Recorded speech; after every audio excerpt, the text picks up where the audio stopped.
Welcome to this explainer. Listen, if you're a hard-working business owner here in South Florida, you already know the deal. Building a company from the ground up, it takes years of blood, sweat, and a whole lot of sacrifice. Whether you're running a busy roofing crew in Hialeah, a cleaning service out in Westchester, or maybe you're an electrician in Doral, you have literally poured everything you have into your livelihood. But today, we're going to talk about a super misunderstood topic that can and will wipe out everything you've built in a single afternoon if you aren't ready for it. We're talking about Florida workers' compensation. It's essentially the invisible shield your business absolutely needs to survive. $350,000. I just want that number to sink in for a second, right? Because this isn't some vanity metric or a cool revenue goal to hit.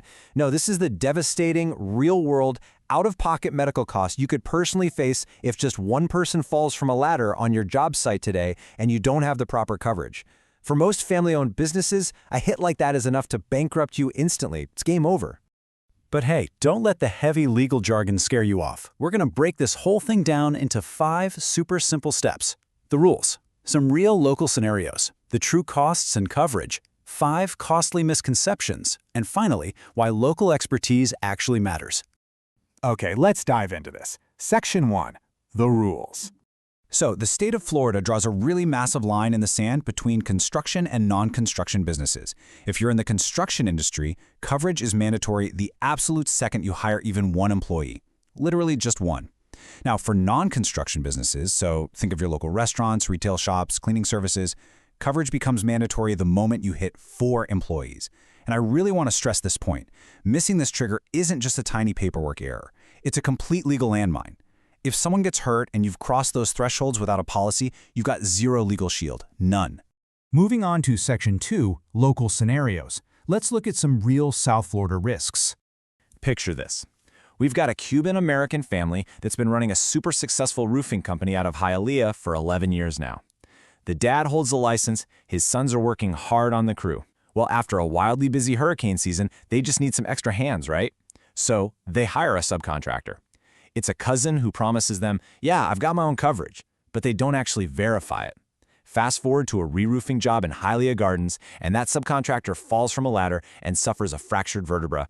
And guys, this is exactly where the nightmare begins, because they're doing construction in Florida. If a subcontractor cannot hand over valid proof of their own policy or a state exemption, the hiring contractor automatically becomes the employer of record. Instantly. That family business is now completely on the hook for the medical bills. For a spinal injury that needs surgery and rehab, you're looking at anywhere from $80,000 to $350,000. Without that invisible shield, they're facing this massive exposure entirely on their own.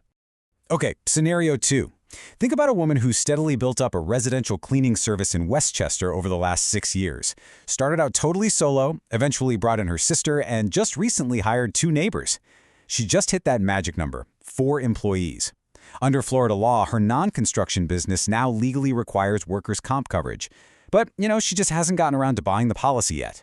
Literally, the next week, one of her workers slips on a wet tile floor in a Coral Gables home and tears a knee ligament. This perfectly illustrates the absolute danger of ignoring your employee count. Because she didn't have that workers' comp shield in place, the owner has to pay this huge out-of-pocket medical bill. We're talking $25,000 to $90,000 for knee surgery and 14 weeks of lost wages. And guess what? Because she was operating illegally without coverage, she's also getting slammed with severe state penalties right on top of those medical bills. Scenario 3 brings us over to Doral. An electrician is operating as a sole proprietor.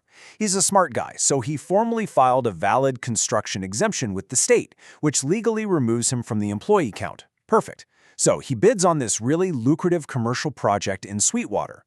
The general contractor asks for proof of his exemption, which he hands over. But to get the job done a bit faster, he decides to hire a single helper for just 1 week. Big mistake. The absolute second he paid that helper for even 1 day of labor, he instantly voided his legal protection. His exemption only covered him. The state penalty for a mistake like this ranges from $5,000 all the way up to $40,000.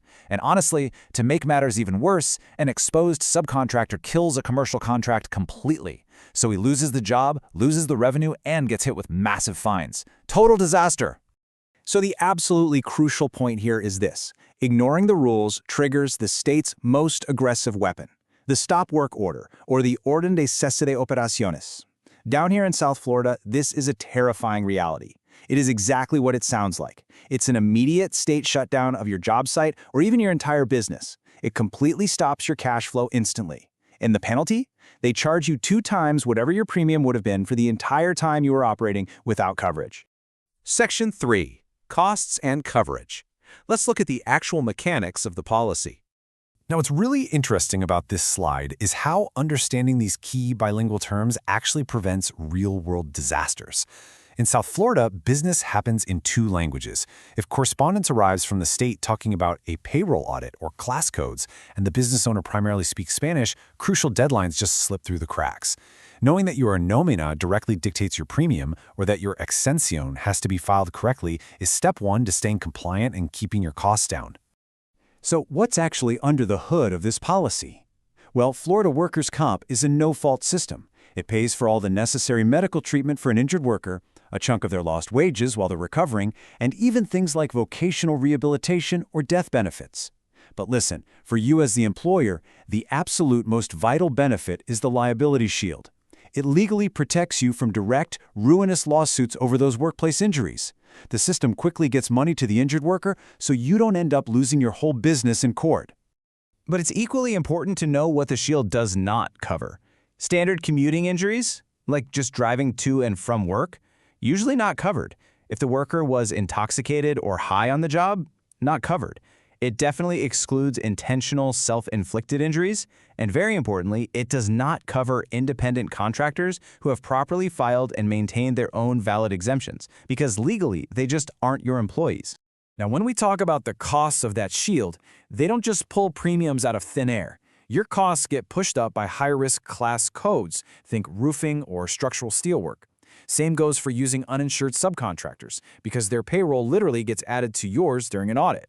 And if you have a history of claims, your experience modification factor, your XMOD, goes over 1.0 and you pay a premium. On the flip side, you can keep your costs in a lower band with a clean safety history, real safety programs, and making sure your clerical workers are actually coded correctly so you aren't paying expensive roofing rates for your office manager.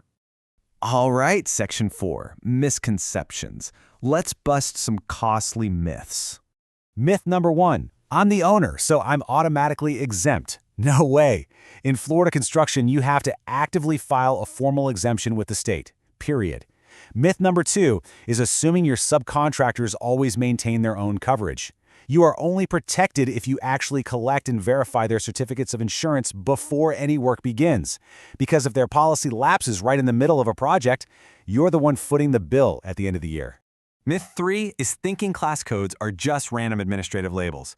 Guys, they are the absolute core pricing mechanism. Misclassifying a field carpenter as a clerical worker might save you a few bucks today, but that leads right into myth 4, assuming you won't get caught. Florida mandates an annual premium audit. They check your estimated payroll against your actual payroll. When that auditor realizes your clerical worker was actually swinging a framing hammer for 8 hours a day, it triggers massive back premiums and some really severe penalties.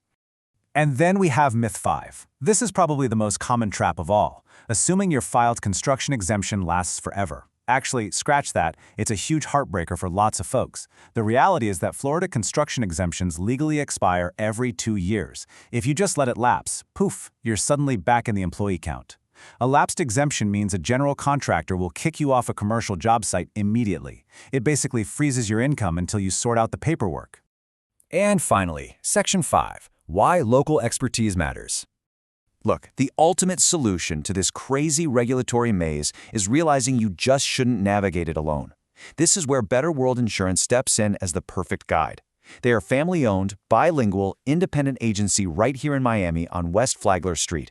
And because they're independent, they have access to multiple carrier options to find the absolute perfect fit for your specific class codes. They can hold your hand through those stressful payroll audits and exemption filings in both English and Spanish, making totally sure that details don't get lost in translation and your business is legally shielded from day one. I really want to leave you with this final, vital question. Think about your current setup right now. If a state inspector walks onto your job site or into your office this afternoon, is your business shielded or are you totally exposed?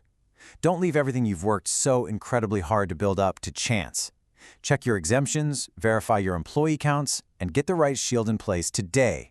Thanks so much for joining me on this explainer, and hey, stay safe out there.